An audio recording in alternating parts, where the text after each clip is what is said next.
online စာလုံးမဲ့သူတိုင်းတိကိုတိတာတဲ့နဲ့ M3 လုံးပါအဲ့တော့ပထမ M ကဘာလဲဆိုလို့ရှိရင်တော့ market ပဲဖြစ်ပါတယ် offline မှာဆိုလို့ရှိရင်တော့ဒါ market ပေါ့နော် online မှာဆိုလို့ရှိရင်တော့ဘယ်သူကိုရောင်းမှာလဲဆိုတဲ့အရာကိုစီးကွက်ချတတ်ရပါမယ်ဒုတိယ M ကတော့ message ပဲဖြစ်ပါတယ်စီးကွက်ချလိုက်တဲ့အုပ်စုကဘာကြောင့်ကိုယ့်စီကနေဝယ်သွားတင်တာလဲဆိုရင် message ကိုပေးတတ်ရပါမယ်တတိယမြောက် M ကတော့ medium ပဲဖြစ်ပါတယ်ကိုစီးကွက်ချလိုက်တဲ့အုပ်စုတွေကိုဘယ်ကနေသိအောင်လုပ်မှာလဲဆိုရင် medium ပေါ့ဥပမာ social platform တွေမှာဆို TikTok ရှိမယ်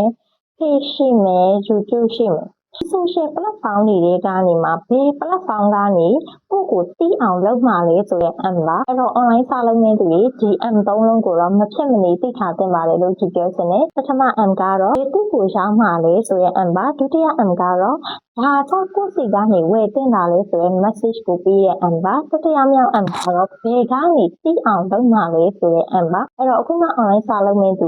ဒီ M3 လုံးကိုတော့မဖြစ်မနေသိထားရပါမယ်ကျေးဇူးအများကြီးတင်ပါတယ်ခုကြည့်ပါ